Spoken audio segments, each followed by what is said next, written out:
Welcome to Here We Are Now, a series that looks at what life experiences went into the creation of your favorite art and why we love it. Here's your host, Matt Collette, to uncover the connection between music, movies, and mental health. You know, when Kurt died, I remember the next day and thinking, I still get to live. So I'm gonna live every day like it's my last one. Even if it's the worst day, I'm gonna try to appreciate it. And I still feel that way.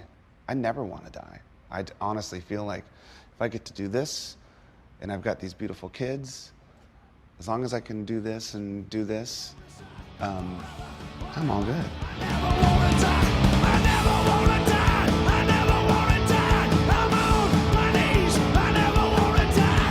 David Eric Grohl was born on January 14th, 1969, to teacher mom Virginia and journalist dad James. After his parents divorced, he spent most of his time with his mom, who was his biggest fan. We all know the story, from teenage drumming phenomenon in the DC area to his entry into Nirvana in time for their second album and success, leading up to the tragic death of frontman Kurt Cobain. I went through a really dark period where I couldn't really even listen to the radio because it broke my heart just to hear music. I wasn't doing anything, you know. Nirvana was over, and I wasn't really sure what I was going to do musically with the rest of my life, but I'd always recorded songs by myself. Now, this is where Paul McCartney comes in.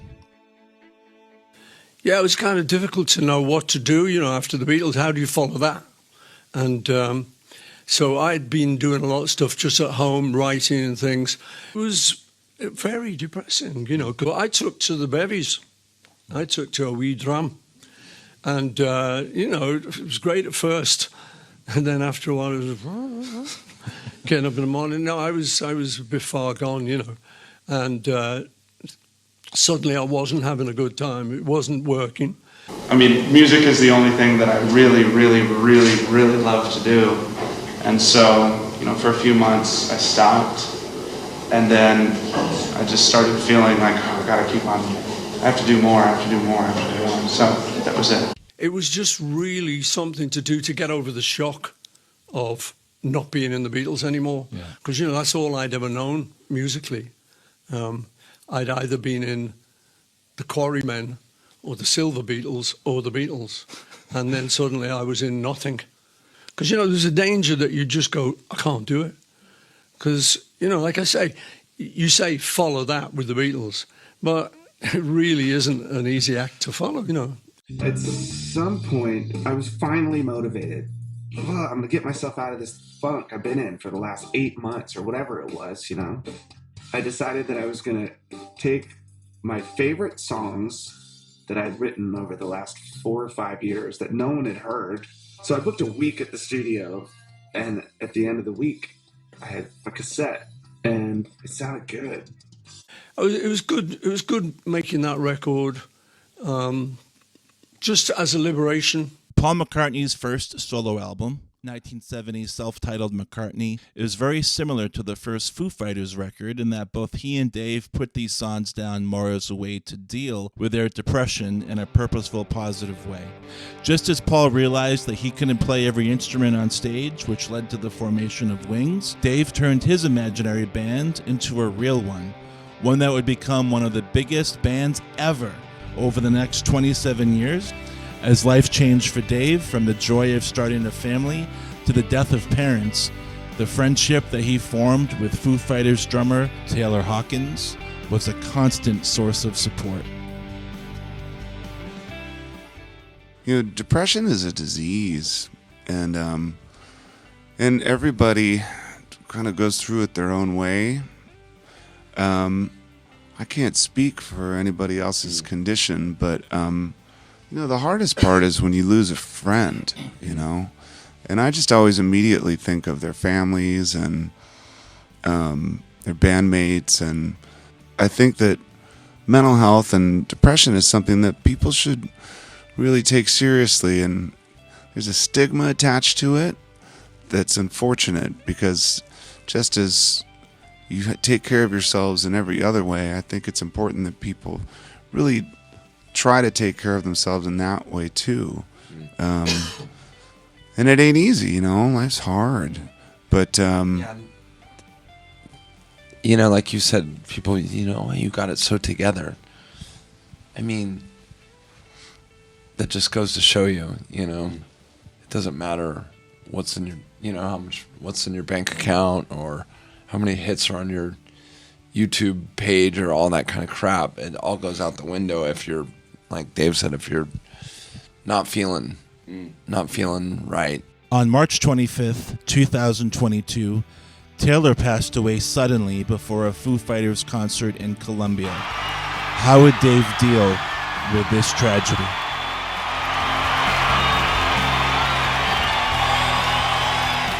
ladies and gentlemen, tonight we've gathered here to celebrate the life, the music, and the love of our dear friend, our bandmate, our brother, Taylor Hawkins. It's times like these, learn to live again. It's times like these, you give and give. The two benefit concerts held in Taylor's honor were both big-name, successful, and emotionally cathartic events.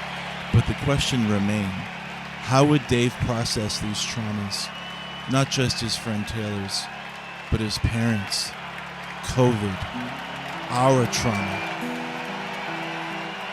Paul McCartney lost his mother, Mary, to cancer when he was only 14. This loss connected him to John Lennon, who had also lost his mother tragically in a car accident around the same time. You like to think you're tough, you can take these things and you can, you know, give me your best shot. But of course, when you lose someone, it's not really possible. You can put it inside yourself and hide it if you want, but I don't think that's a good thing. So for me, what I found was to talk to people a lot, not worry about crying like a baby sometimes, if that's what you have to do. Not worried about who was looking at you, and just really let it all out. When John died, it was so difficult. It was difficult for everyone in the world because he was such a loved character and such a crazy guy, you know, that he was so special. And so it had hit me so much so that I couldn't really talk about it. And I remember getting home from the studio on the day that we'd heard the news he died and turning the TV on and seeing people say, well, John Lennon was this and what he was this. And I remember meeting him then, and it was like, I don't know, I can't be one of those people. I can't just go on TV and say what John meant to me. It was just too deep. It's just too much. I couldn't put it into words. So a while later, once the emotions had sort of settled a little bit, I was in a building that would become my recording studio, and there were just a couple of little empty rooms upstairs. So I found a room and just sat on the wooden floor in a corner with my guitar and just started to play the opening chords to Here Today. Then, in 1998, a cruel twist of fate would bring cancer back to Paul's life, claiming his wife of almost 30 years and the mother of his children, Linda McCartney.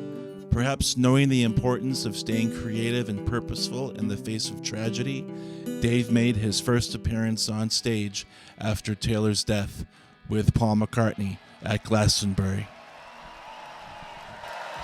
Hey, love you, Dave. Thanks, man. We all love you.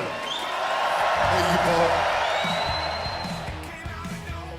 And now, new music. Music about loss, purpose, life, love, grief, and moving forward. Let's talk about Rescued. Hi, everybody. Welcome to the latest episode of Operation Eagle Storm, where we talk about JFK conspiracies, the Roswell situation as it is currently, and how they're related. They're not. Anyway, we'll leave that aside for another day. And today we will try to do an off-the-cuff Here We Are Now, which is not really about stop it. Roswell Records. What does that mean? Wow. Okay. I am Matt Collette, and this is Avi Durchfort. And right now we're at Avi's house, and not my place, because it's been a while since we've done a webisode, blogosphere. That. And the reason is I just wasn't sure if I wanted to keep going because there's so many of these things and whatever. But out of the blue, right when I really was thinking about cutting it off, my old friend Dave Grohl, he's not really my friend. I have met him. He's my friend. You've met him because of me. I gave up my chance to hang out with Dave Grohl because I gave that chance to Avi. That's not true. There were 2 tickets. You gave that chance to another friend of mine. You were supposed to go with me. I didn't go. And you had work. But I was going to go regardless, is what I'm saying. So, anyway, I wasn't sure if I was going to do any more shows, and then out of the blue... The validating game. And then out of the blue, Dave Grohl and Foo Fighters, Avi thinks just Dave Grohl, but we'll get to that, said, hey, we have a new record, and we're going to put it out, and it is called But Here We Are. And I immediately thought, what does this mean? Does this mean anything? Because we do that as human beings because we're looking for validation, you see. We want to feel that we exist in the universe.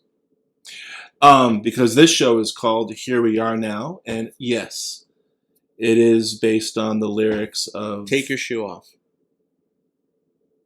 Smells Like Teen Spirit. Here We Are Now. Entertain Us. So to see that Dave named this... I didn't even pick that up. That's why it's called. And for me, it's Be Here Now. That's what I was remembering. What it is. Was Be Here Now. This whole show is just about being present, really, and seeing the humanity behind what creates the life experiences and the humanity that went into the creation of art that we love. That's it. So you can't really create if you're not present. But we'll get into the AI discussion in another episode. That's the whole thing. Which is another reason I'm back. But this is going to be a shorter one. I'm going to try to keep it to 30 minutes. He named the new record, But Here We Are. And the name of this show is Here We Are Now. And I just thought that meant something enough to me to keep on going. Thank you for joining us again. It has been a while. I have another show next week. And I have plans. We're going to keep going. You can thank, honestly, Dave Grohl for kicking my ass. So, but here we are now. So I like to go through the lyrics of the first song that they've released from this record, which has been out for a few weeks. Before even going through the lyrics, it's actually, we messaged each other when the song came out. I messaged you and said there's a new Foo Fighters song out, which is pretty rare. Usually you know first before me about these types of things. So I heard the song. Full disclosure, the last several Foo Fighters, as big Foo Fighter fans, the both of us, the last 2 Foo Fighter records were not our favorite. And that is true. It's kind of a different creative direction that they were going in, definitely experimenting a little more. And, to the layman, you might be able to take one song from these last 2 albums and a signature song of theirs from their history before, and you might think it was 2 different bands. Like, they're very, very different. This song, the big question, I think, listening to it, the 2 big questions was, is this about Taylor? Obviously, it's about Taylor, like people's assumptions. And then, what Foo Fighters is this going to sound like? And almost not shockingly, like, and not predictably, but it was almost like it was so like cathartic that you listen to the song and it sounds like a very much peak era. What Foo is Fighters peak song. era to you? I think that the Echo's Silence is their peak era because it's like peak relevance in music.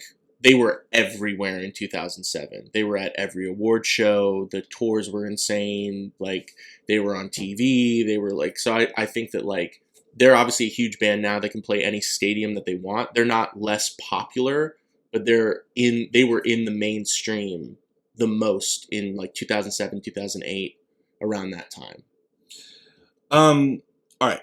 So for me, peak era is either the color and the shape, because when Monkey Wrench came out, I was like, are you kidding me? Nice. And to me, that's also some of Dave's best drumming outside of Queens of the Stone Age and the first Nirvana record. But it's also Wasting Light. His first Nirvana record, you mean? His first Nirvana record, yes. Yes, guys, I know. So for me, when I heard Rescued the first time, like, if that's not Dave Grohl on drums, Yeah. then slap me and call me B. Arthur. Right. Would you please? Can you do that right now while the cameras are on? I really could. You could get a brand new audience. I have that costume, and it's not a costume. I call it more of an outfit. I mean, I think that could go with it pretty well. This isn't an accident. Yeah, grandma's knit blanket. We're from our apartment in Miami. Yeah.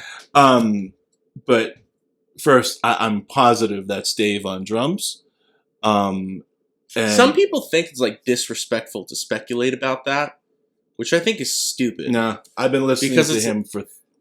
And it's also like, yo, the drummer died in the band. Like, it's kind of like, we're all listening to it going, huh, who's drumming?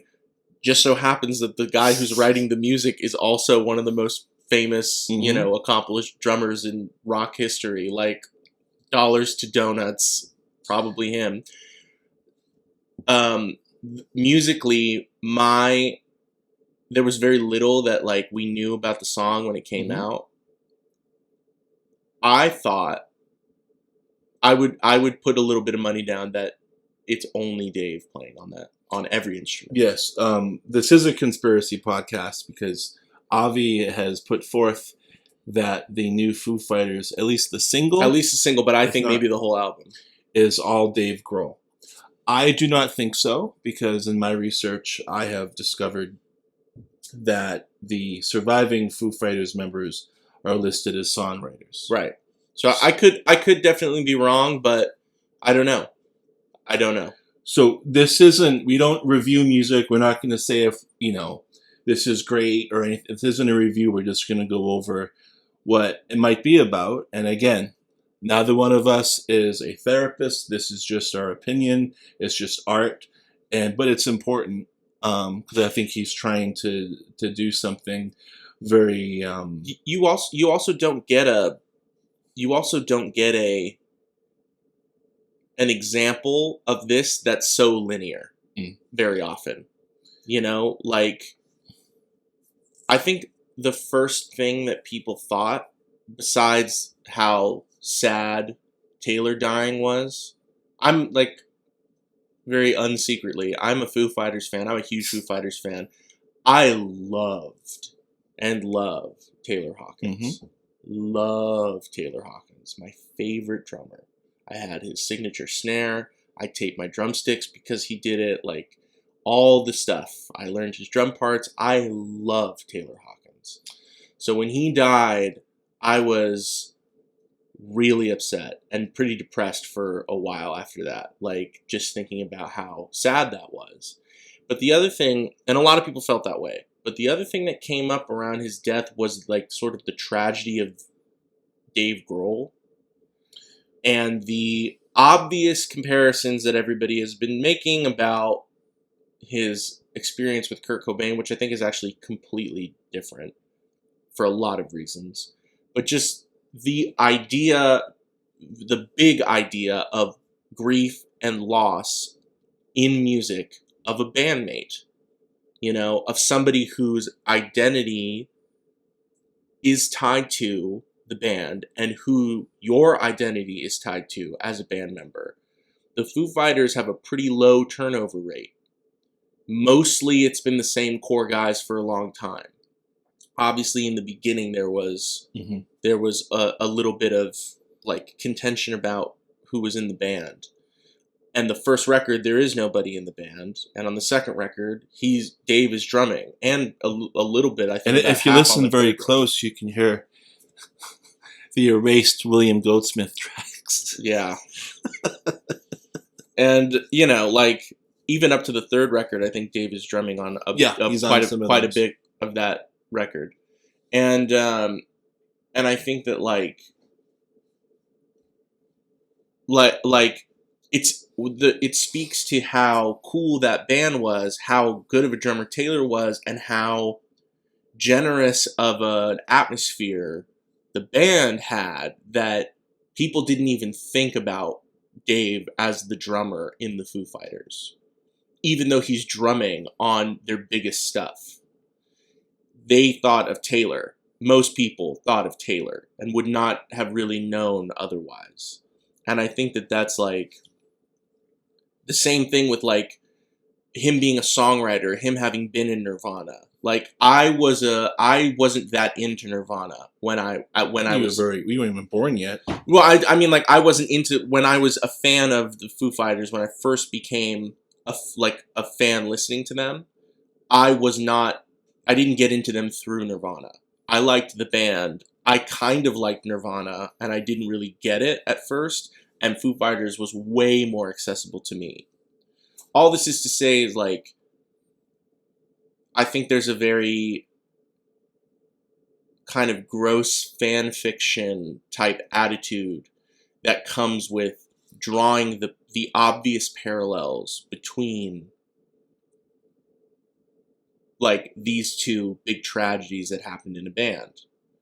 The respect factor comes in, like the way I think that you can have a conversation about it without having that attitude is to really recognize and appreciate how completely different these people are.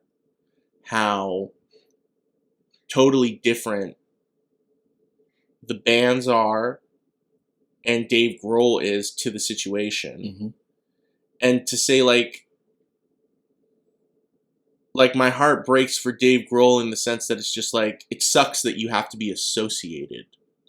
It sucks enough that you have to be associated with one death. That's like a generation defining moment. Then to have a personal tragedy that otherwise would have been its own huge thing and is then now recontextualized in the shadow of this original death. Like, it took them all of 20 years to get out of the shadow of Kurt Cobain's suicide. They used to they used to cheer Marigold there we go. They used to... Full disclosure, I'm not gonna... I first saw Foo Fighters in 1995, and I'm not sure if they announced what the band name was, but I'll just say that I saw Foo Fighters in a small club, and they were playing with Eddie Vedder's little project and a man named Mike Watt. Little guy. Some dude. And it was amazing just seeing Dave play guitar and not drums, because this was just about a year, maybe about a year after Kurt, and a reminder that, you know, Taylor had a heroin overdose in 2001 when they were on tour in Europe, I believe. And towards the end of Nirvana, Kurt had a bad issue, went into a coma, I believe, when they were in Rome. Mm-hmm. I think that was on the In Utero tour towards the end.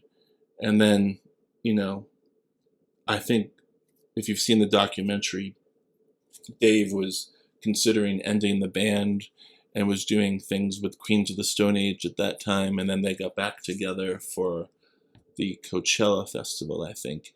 which he played with them Crooked Vultures as well, and then it really congealed.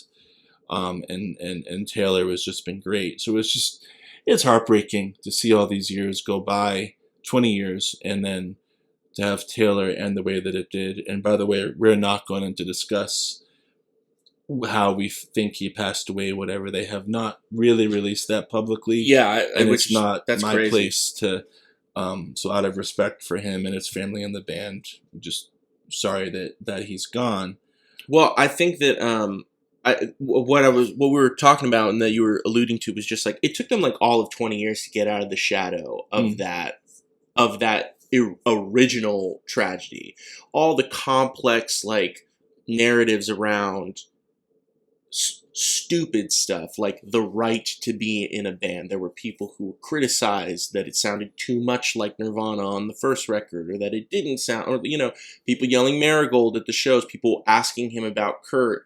Somebody used to say, I think it was probably Taylor in the documentary, I can't remember, but watching reporters twist themselves into pretzels to get around to ask but not ask about Kurt Cobain, and everybody's like, is my hero about him? And there's like this, the very thing that we're trying to do right now, people were trying to do 20 years ago, and it was a bad look. Mm-hmm. So one of the things that I think about is how can we dissect the song and dissect the situation literally for the purposes of discussion, abstract discussion, without feeding into that sort of like unhelpful fan fiction type attitude. I think that the way to do it, like I said, is just to recognize the differences between the two people and to talk about the broader experience of like grief, loss, and what a musician does a lot of the time to process that. And towards that end, before we use our words, I want to read what Foo Fighters sent out in their own words about the song, which is, "Rescued was inspired by all that the Foo Fighters have endured over the last year, and it's meant to be a testament to the healing powers of music, friendship, and family." So you read that, then you listen to the song, and to me it sounds like 1997, and Dave mentions, your heart getting colder, which for me is, my God, like it's during a pandemic.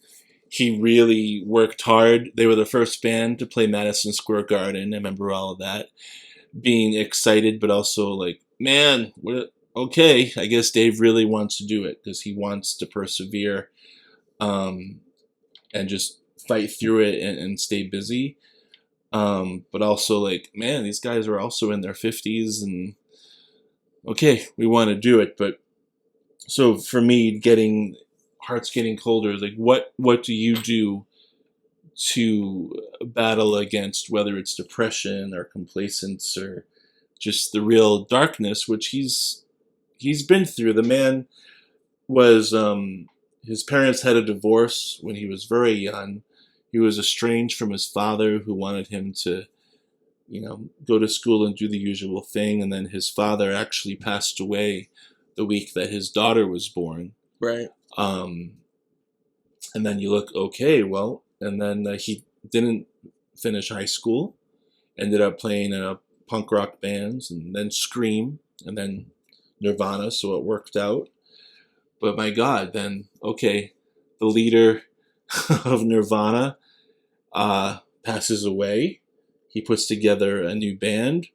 They stay together, become one of the biggest bands ever, go into the Rock and Roll Hall of Fame, inducted by Paul McCartney. And then shortly after that, after all these battles, Taylor Hawkins passes away while they're on tour. And I just think, regardless they're of supposed to go on stage, regardless of your success or anything, it's like, that's heavy. That's a lot to deal with, and that's several lifetimes of crazy stuff. So what Dave has done here is the same thing that I believe Foo Fighters was, because he has talked about it, where I didn't know what else to do. I just went in and made a song and drank some beers and a record. So the Foo Fighters record is just him, doing this by himself. And here it comes, guys. I'm going to be comparing Dave Grohl to Paul McCartney. Paul McCartney has been through many tragedies, more than I think most people know, from the death of his mom, the death of his best friend, brother, songwriting partner, enemy, frenemy. Right. Just, they are the puzzle pieces that fit, is murdered. And whenever I see Paul McCartney in a real public setting, I'm like, he should be a hologram or something, because I don't want to put that in the universe, but I wouldn't want that to happen. And then when the Beatles broke up, what did Paul McCartney do? He went into a room and made a record all by himself, just like Dave did. And both of their lyrics and throughout their career can be very introspective, and people might not see it, but there's a recent Paul McCartney song called Find My Way, which is on McCartney 3, which came out during the pandemic, and to me, there's a lot of parallels between this. But both of them, like, just keep going, and that's been, for me, my thing, and everybody that I've worked with, and I will not go into still what I've done for work. I think I'll do an episode on that later. It'll be called Midnight Cowboys. Yeah, Midnight Cowboys. But essentially, they work through this stuff and they stay very busy, but you can hear the darkness in their lyrics. So Heart's Getting Colder, I believe he's just trying to fight it by staying busy, and let's put out a record right away. Taylor passed away a year ago. Let's put out a record, and they did, and so it's just purpose, passion, focus, and that doesn't have to be music. It could be you're making some tables, you're cleaning the house, There's a lot of like putting the walk and the talk with that too. Yeah. There's a lot of people who say music is my therapy or whatever, and it's like, did you make a record in the year that your best friend, bandmate, and partner, like musical partner, died? Like, it's not my place to say what I think about other people processing grief or anything like that. Like, I don't know that I would do the same thing necessarily, but I would definitely have the same urge. Not that many, like, some people think it's unhealthy, but is it really to look at a situation and go, well, I can sit and be depressed and be upset and all that stuff, or I can channel this and try and make it into something productive now. And I think some people see that kind of thing as unhealthy because I think some people see it as unhealthy because they're threatened by it, because it holds a big mirror up to, well, what are you doing with your grief? Mm-hmm. Are you being productive? Are you doing something with it? And so people want to say, well, no, you have to process it. You have to go through a mourning period. You can't, and your mourning period, and like the bigger the thing is, the longer the period has to be. And you have to process it the same way everybody else processes it. When you have the resources and the passion and the experience to turn it into something that you can put out into the world, why wouldn't you? Okay. So the broad thing is, I came to California wanting to be whatever was left of being a rock star at that point. And I was 25, came close and realized, oh, I don't like this. And then I started doing work with kids. I was essentially, at that point, a skinnier Jack Black. Now I've just gone for it. Jack Black, and that's how I met Black Avi, too. actually. He was one of my very best students. He was a pain in my ass. And we just sort of became an age-inappropriate Abbott and Costello. It's evened out. But what a gift, because all of these kids wrote their own music and I was able to help, and it was very organic and it wasn't based on how cool we looked or anything. It was quite the opposite, actually. And now they've gone on to make their music, and I started working in mental health, making music and art with people of all ages that the universe has done its worst to. And Avi has been there for some of this. And I mean, residential treatment centers with self-harm and exposed flesh. And I've seen some stuff, guys. So during COVID, I made the decision to double down and really try to help these people. And I was very grateful for my time and experience doing this, because I really saw some stuff. And it affected me deeper than it had before, I think, because the systems weren't in place to get me to help these kids the way that it was before. And also, I had just had a son, so all this was a little more personal. I didn't, But yes, this works. And the reason that using art as therapy works is, if you're in AA or you're going to therapy, they might ask you to write a letter to yourself. Mm-hmm. And my response is, I don't have to do that, because that's what my music is for. Yeah. And when I'm doing it as music, I'm trying to match my words and syllables to the melody in my head.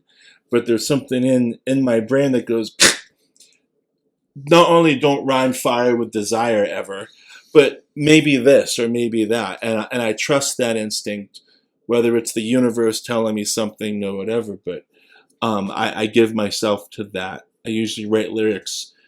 I put it off, and then I just do it quickly and try to move on from it. And I think I see some of that here, which is I haven't been doing what I do, including this podcast, in a while. And this song is literally why I'm here. And I got Avi on this Sunday afternoon watching this hipster Santa sunbathe. You don't want to see it. It is happening, though.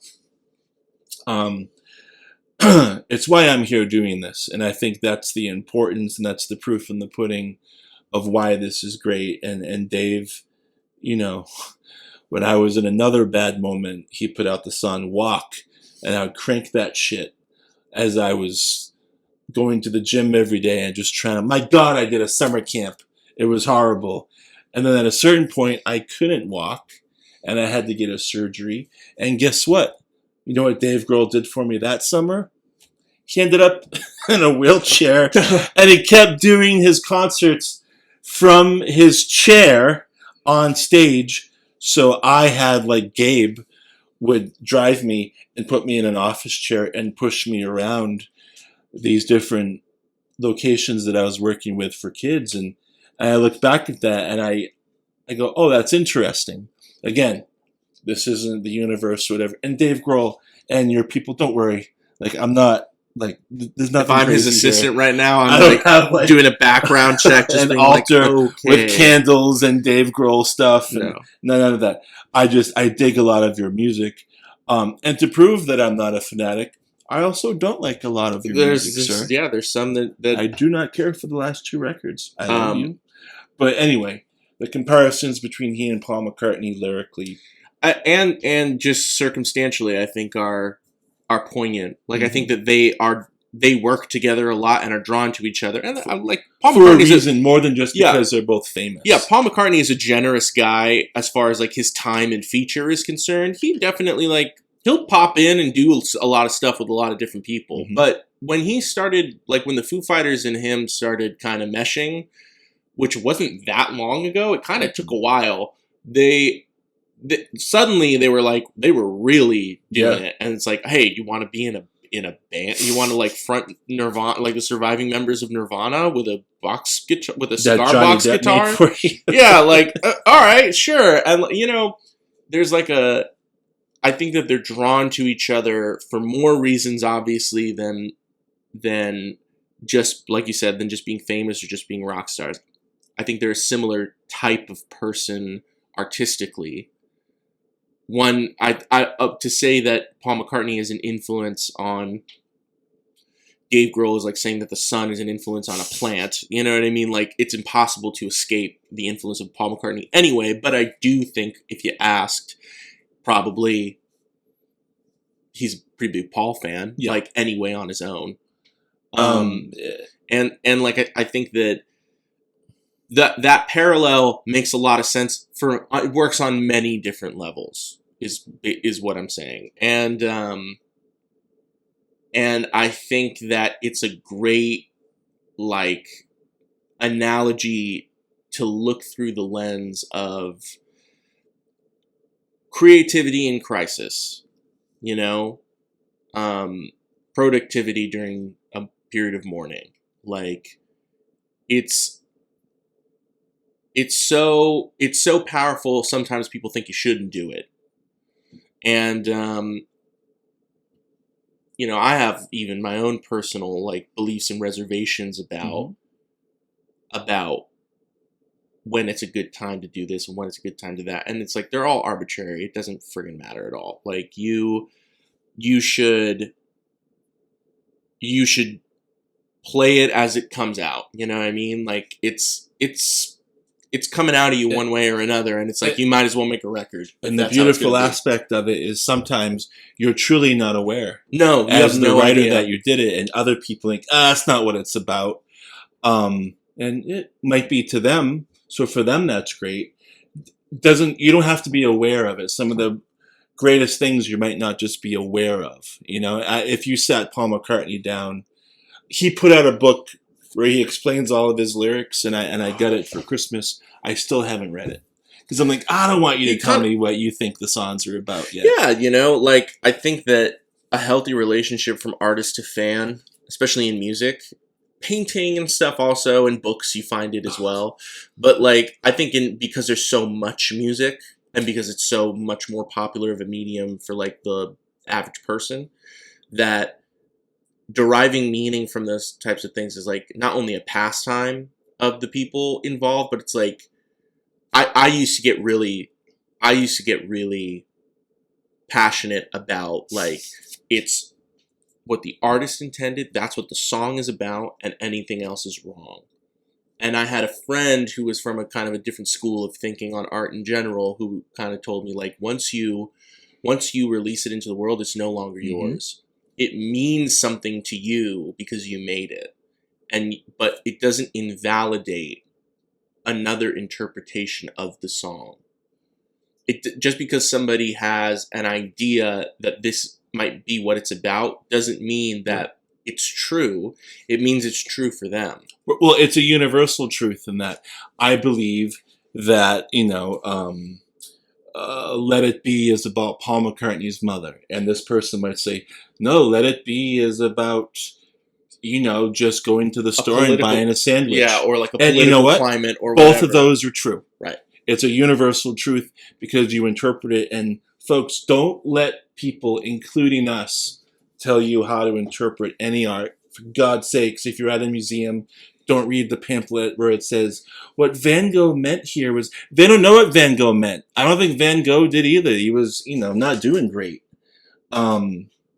Keep that in mind. So these are just our informed opinions. All right, so let's go over the first verse. We're all free to some degree to dance under the lights. This is the first chorus. That's the first chorus is, the first verse is, came in a flash. That's the first words of the song. I'll edit this. Yeah. Came in a flash. It happened so fast. Oh. Are you feeling? Or are you thinking? 41. This is happening now. Are you feeling what I'm feeling? This is happening now. I got a hot take on one of these lyrics too. You can edit it out. I'll take a take in a little while. Okay, you can edit it out if you want. All right, I'm back. All right, so let's go over the lyrics to Rescued. It came in a flash. It came out of nowhere. It happened so fast, and then it was over. Yeah. So, a million different things, you know. I actually think that's a weird way to describe death, which makes me think it might not be that. I don't necessarily hear it as talking about it came in a flash, as in the news that Taylor was dead or something like that, which I think is how most people want to hear lyrics like that. By the way, Dave Grohl can also be very withholding with that type of stuff in his lyrics. He knows a lot of the time that people want to hear something. They want to hear that my hero is about X, Y, or Z person. Sometimes he'll hold out and he'll go like, no, it's not about that. And even though I put it out there and I see why you're saying that, it's like, I'm not going to play into, like, your interpretation is your interpretation, but I'm not going to validate your interpretation as mine. And I think this song is a big example of that. You know, from a artistic standpoint, the first thing that you're gonna release is gonna be analyzed like this, and people are going to think about, you know, people are gonna be looking for Easter eggs and all kinds of shit in there for a long time. I think that saying it came in a flash is a weird way to describe death. Well, I don't think it's about death. Yeah, I don't think so. I think it's about Taylor joining the band and being so amazing, and then they're so successful. And I mean, it didn't come out of nowhere. He was with Alanis Morissette, but it was powerful and great, and it all happened so fast. It was 20 years, but it was just done, and then it was over. Yeah, that part. So I have a more it's positive, it's the whole scope of the relationship. Yeah, and then it was over. Okay, are you thinking what I'm thinking? Is this happening now? Are you feeling what I'm feeling? This is happening now. Yeah. Dave Grohl is a very vague lyricist. Has been for a long time. I think it's sort of his bread and butter. Is he likes to? There's a lot of like it gets talked about a lot. Whatever it is, that. He uses a lot of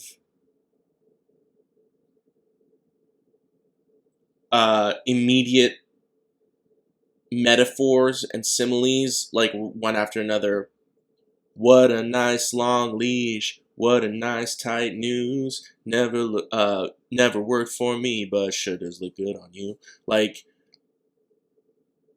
that. What does that mean? There's it's something specific. And you draw the parallel from that, which I think is a very McCartney-esque type of thing. McCartney's the same thing, too. He's pretty vague with a lot of stuff. And this is an example of that, where it's like he knows what he's talking about. You don't. I think you're supposed to insert your interpretation here. Well, what I'm inserting is he's looking around going, shit, is anybody else going through it? Yeah. Are you feeling this stuff? Whether it's death, loss, whether it's, oh my God, like the world's on fire, but is it? I can't afford anything, or my sister's on my ass, or whatever it is. I stubbed my fucking toe. Are you feeling this so that we can then feel connected? Yeah. And I think it's through the connection and through looking for help and finding help. So for me, it's coming here. By the way, thanks, Allison, for taking Miles to the train this morning. So I could be with Avi, who I've known for almost 20 years. Almost, yeah. Coming up on it. And I love this guy. So the fact that we can come here and do this is how Dave connected to me and made me want to connect first to Avi. And then I will persevere. I will edit this, and I'll put it together, and I will send it out looking for connection, looking for a signal, asking you if you're thinking what we're thinking and if you're feeling what we're feeling. And this is happening now, because here we are now, be here now, the ever-present past, right? Just being in the present especially in the world of social media and this and that. You can just go to a concert, by the way, guys. You can just go watch the music. If it's a good band, they rehearsed, you can put your phone away. Just helpful tip. Anyway, and now we're all free to some degree to dance under the lights. I'm just waiting to be rescued, bring me back to life.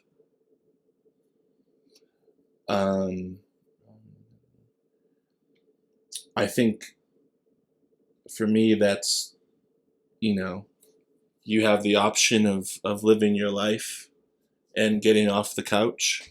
And that's funny. I have a really different one on that one. Let's hear it. Mine is you're renting this. This isn't, you don't own your life. You got to give it back. There's a Christian phrase, a debt payable upon death, right?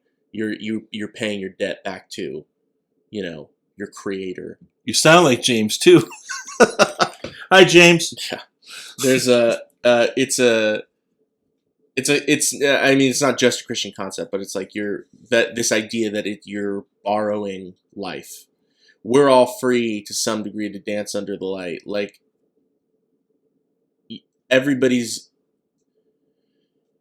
you can do it how you want to do it. You can live life the way you want to live. And I think the next line isn't related to the first line.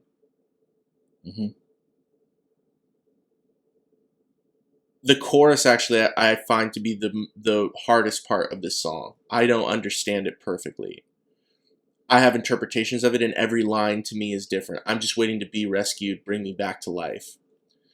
I mean, there's a lot of obvious things there.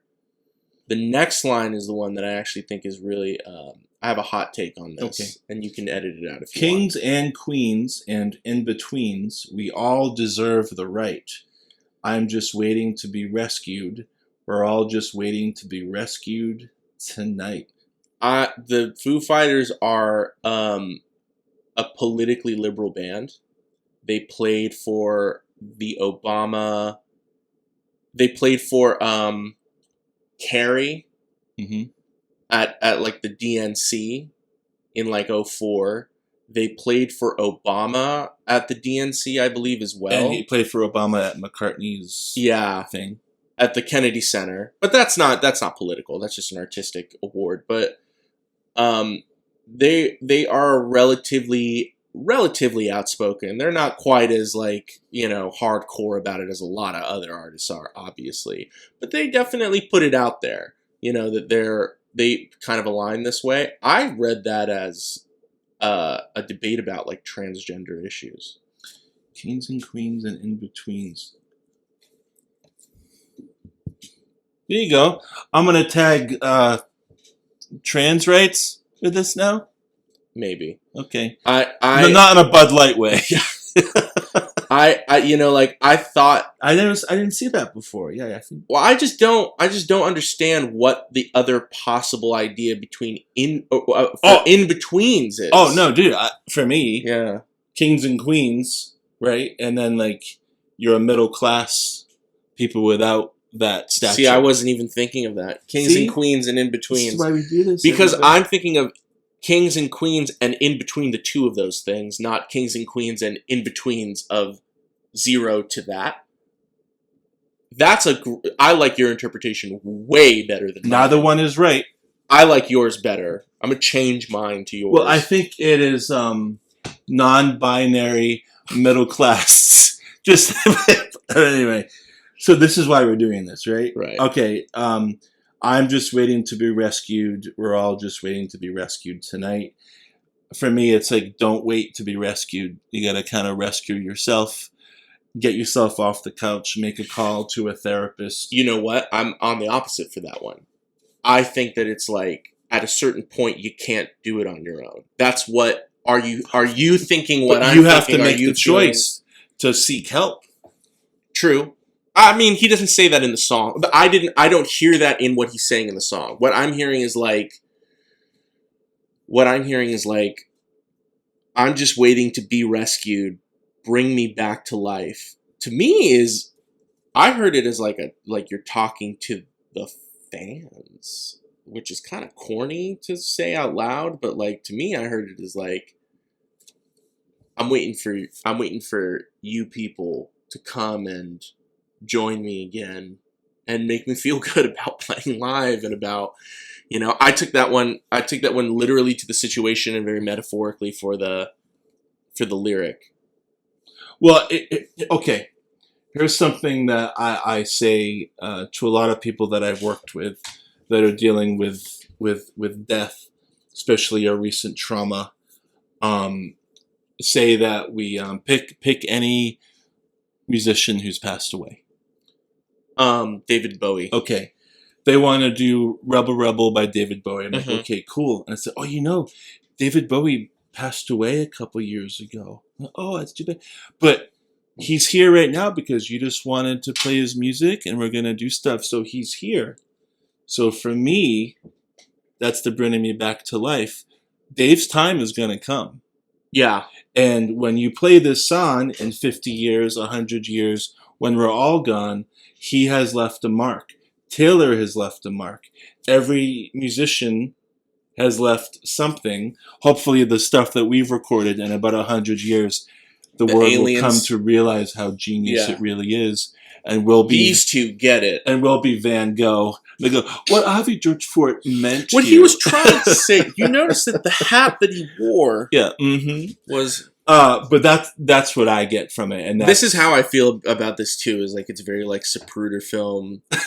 Back into the left. Yeah, it's very Zapruder film, like with this, but also like I like doing this. I hate watching other people do this.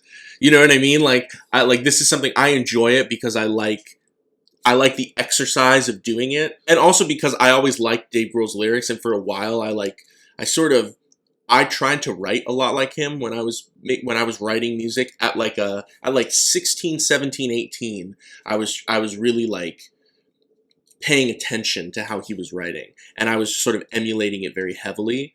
So for me, just personally, I find it very fun, but I also think it's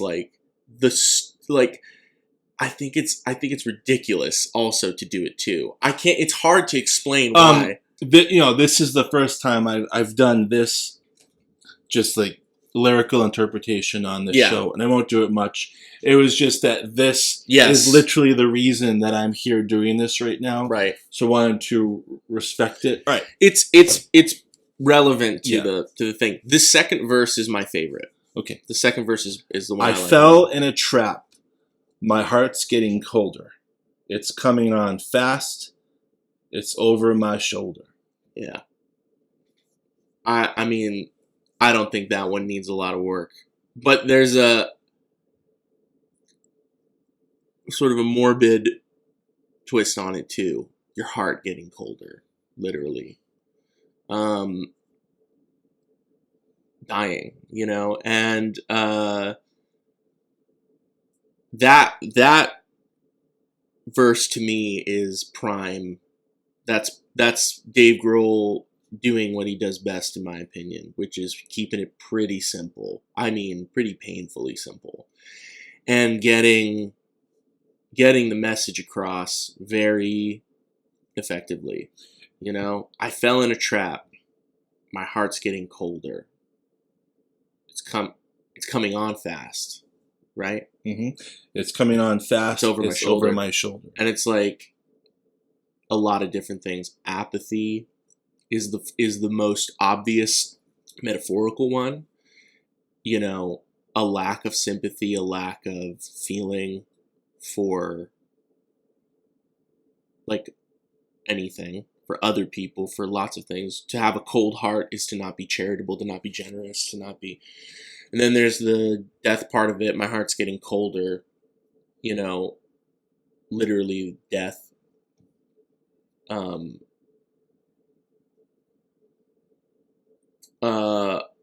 It's over my shoulder. is that one's the easy. That one's the easy one. This is really pretentious, but when you play live and you're fronting a band, the drummer's over your shoulder. That's I don't think that's like that's intentional at all. It's just kind of an interesting thing. Something literally hanging over you, behind you, every time that you look back, and you're not going to see that person. Well, for me, it's really, I mean, this is the verse. It's depression, anxiety, mental health stuff that if you haven't had a moment in the last couple of years, I don't know, you probably didn't cry during E.T. But with what he's been through and what we've all been through, you're going to feel your heart get colder and kind of give in. And he's choosing not to. Yeah, that's the part of it it's the recognizing part. I fell in a trap is not, there's no despair in that verse, really, because it's the whole point is overcoming it, but the recognition is the part. And also it's like, that's an admission of whether it's from a year ago to now, or 5 years ago to now, or 10 or 20. How long are you talking about? You know what I mean? To say, I fell in a trap and my heart's getting colder, it's like you're recognizing that you've been doing something wrong. Like, you've been going through something the wrong way. And you're realizing it while it's happening. Looking at it. You know, can you stop it or not? Can you change it? So, Dave, I heard you. Taylor, I hear you. And I'm going to do this. And I brought some new music here to Avi. I'll try to get his honest opinion on that. What I wanted to do, going back to the Paul McCartney thing, I just want to read the lyrics to Find My Way for a second, because I really see a parallel here, which is find my way. I know my way around. I walk towards the light. I'm open round the clock. I don't get lost at night. You never used to be afraid of days like this, but now you're overwhelmed by your anxieties. Let me help you out. Let me be your guide. I can help you reach the love you feel inside. I would like these two to collaborate on a song and hug each other and go camping or something. I wonder if Paul's on the new record. I don't know, man. I do look on top of the other tragedies.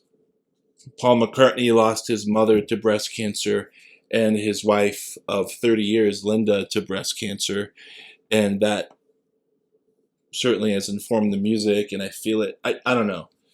And that when that song came out, it also reached me, and so I'm very thankful to have this stuff come out. I'm thankful to have music that's just a garage band loop with 45 songwriters on it. You can tell that these were written by a human being, and that is what I gravitate towards. That's the light that I want to dance under, and that's the love I feel inside is very human and fallible, and it makes mistakes, and hopefully it makes great art out of those mistakes. I'm not saying you have to be in a lot of pain to make great art. I am saying that it doesn't always hurt, but by all means, like, you don't have to do that. So this was supposed to be a half-hour show. We're at hour 7 now, but this was an important one for me, and I hope a few of you get something out of it. The record comes out in June. I think so. And there's a song called But Here We Are Now on the record. So I'm looking forward to hearing that. I'm looking forward to see if Dave's playing drums on all of it, or if maybe it's just Dave playing everything.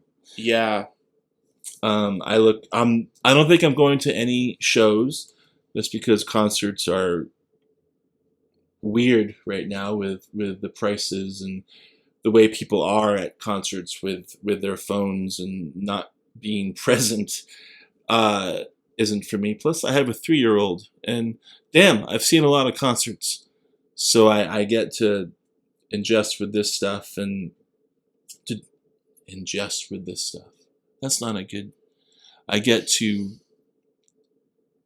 I don't know. Digest this stuff. Digest, and it means a lot to do this with Avi. So I will be doing. I got this shirt at a concert with you, actually.